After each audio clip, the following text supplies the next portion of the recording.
नमस्कार। चलिए करते हैं सीधी बात और समझते हैं क्या है भारत सरकार का एक बहुत बड़ा फैसला जो आपके खाने के तेल के दामों को या तो बढ़ा देगा या तो घटा देगा या फिर सही कर देगा। चलिए समझने की कोशिश करते हैं।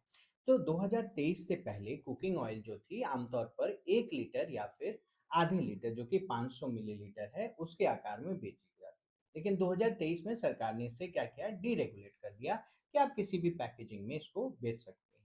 अब इसके बाद कई कंपनियों ने क्या किया, इन्होंने श्रिंकफ्लेशन का तरीका अपनाया। अब ये श्रिंकफ्लेशन क्या होता है, एक ऐसी चाल है जहाँ पे वे उत्पाद की कीमत जो है वो समान रखते हैं लेकिन मात्रा कम कर देते हैं। सपोज़िंगली पहले ₹100 में 1 लीटर देते थे, तो अब वो क्या करेंगे, ₹100 में 850 एमएल देंगे। 150 एमएल उन्होंने कम कर दिया लेकिन आपको लग रहा है अरे अभी भी तो ₹100 का ही मिल रहा है।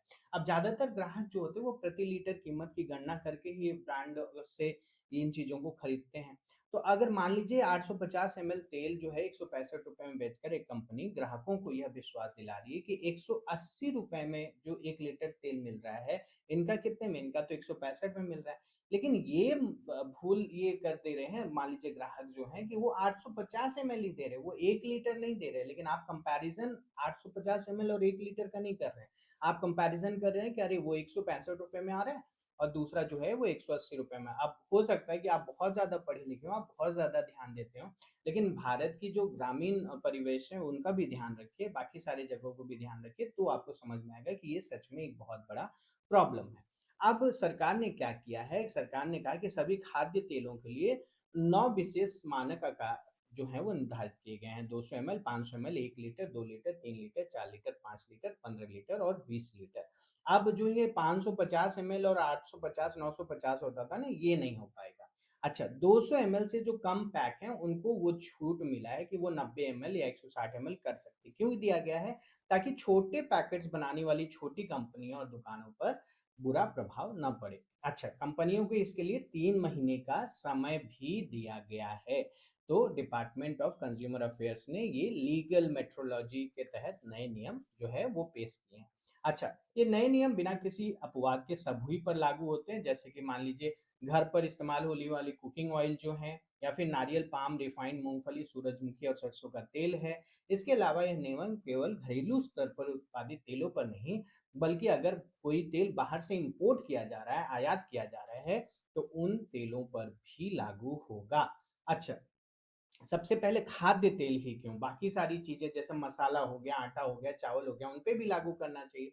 तो भारत दुनिया का सबसे बड़ा खाद्य तेल का बाज़ार है, जहाँ पे हर साल 24 से 25 मिलियन टन कुकिंग ऑयल की खपत होती है। अब तेल एक आवश्यक वस्तु है, चाहे अमीर हो, चाहे गरीब, हर किसी को ये चाहिए। और अगर कंपनियाँ ₹5 या ₹10 प्रति पैकेट भी छिपा लेती हैं, तो आप समझिए देश भर के जो इतने लाखों परिवार हैं, उसमें हज़ारों करोड़ का नुकसान हो जाता है। अब ये श्रिंकफ्लेशन जो होता है ना, इसकी वजह से जो इन्फ्लेशन होता है, जो महँगाई होती है, उसको नापना भी बहुत मुश्किल हो जाता है। तो इन सारे कारणों से ये नियम सबसे पहले कुकिंग ऑयल पे या फिर तेल पे लगाए गए हैं।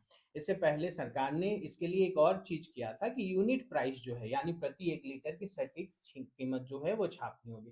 कंपनियाँ क्या करती थी, उसको बहुत छोटा-सा करके ऐसे जगह पे लिखती थी कि कोई उसको जान ही नहीं पाता था, समझ ही नहीं पाता था, इसीलिए सरकार ने ये फिज़िकल पैक साइज़ेज़ का नियम बनाया है। अच्छा, एक चीज़ जान के आप बहुत ही सरप्राइज़ होंगे कि ये नए नियम जो है, इनकी माँग वास्तव में स्वयं तेल उद्योग और soybean processor association of India ने ही किया। क्यों किया?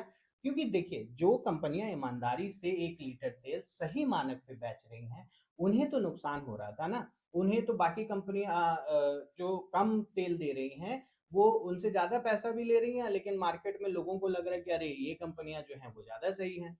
पैकेजिंग और को स्टैंडर्डाइज़ करने से कचरा भी कम होगा। मान लीजिए 850 900 50 आप बेच रहे हैं, 1 लीटर वाला ज़्यादा बिकेगा, तो उससे भी ये चीज़ होगी और इसके साथ में वैश्विक मानक जो हैं, दुनिया भर के कई विकसित देशों में यही अपनाया जा रहा है, तो वो भारत में भी अपनाया जाएगा।